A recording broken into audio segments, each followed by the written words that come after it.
So welcome to my kitchen.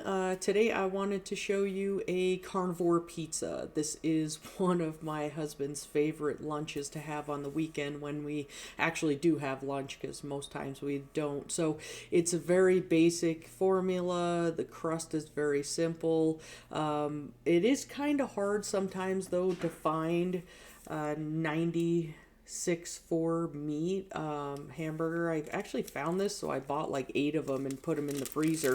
So what you're gonna want is it's 1 pound of meat and 1 cup of mozzarella. So what I like to do is double it, mainly so that way we have leftovers. If I have to work one day and my husband's home, then he can just throw it in the microwave and voila, he has pizza. So you just put those in the bowl and then you're gonna mix it up. So once you get it basically mixed together, kind of even it out as best you can, what you're gonna do is take that and you're gonna put it on a cookie sheet. I like using parchment paper mainly because it usually ends up with easier cleanup. And so what I'm going to do is I'm going to press this into a crust. I'm not real fancy as far as, oh, it's got to be circular and look like a pizza. I just try to make it pretty thin. You can use a roller for this, but it's whatever shape you want to make it. Okay, so I have it in a basic pizza shape. It's not really rocket science, so it's however you want to lay it out.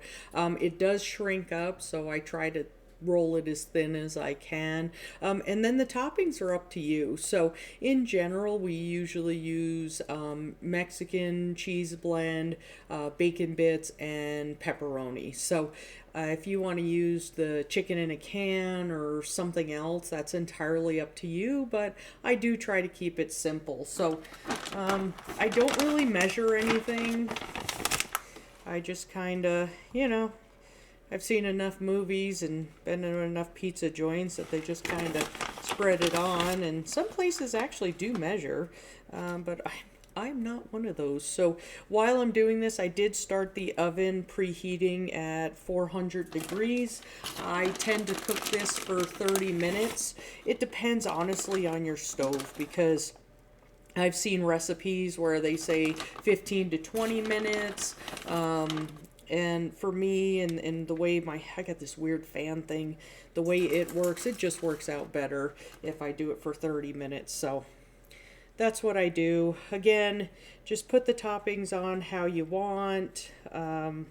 If I have enough cheese left over, didn't realize I had the end of the bag, I may have to get some more, otherwise it just won't have as much cheese on it as normal, because all my other cheese is frozen.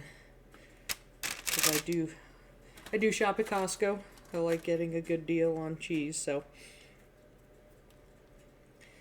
Okay, I got a little bit of cheese left.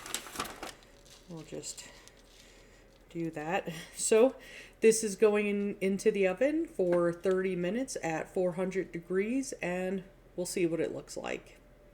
Okay, so the pizza's done. As you can see from the original size, it did shrink a little bit. Most likely I'll cut this into 8 or 9 pieces, and we'll have one of these for lunch, put the rest away. So again, it's pretty easy, pretty quick. I encourage you to give it a try and let me know how it goes. Let me know if you like it or what other modifications you made to make it even better. So with that, I hope you'll give it a go and have a blessed day.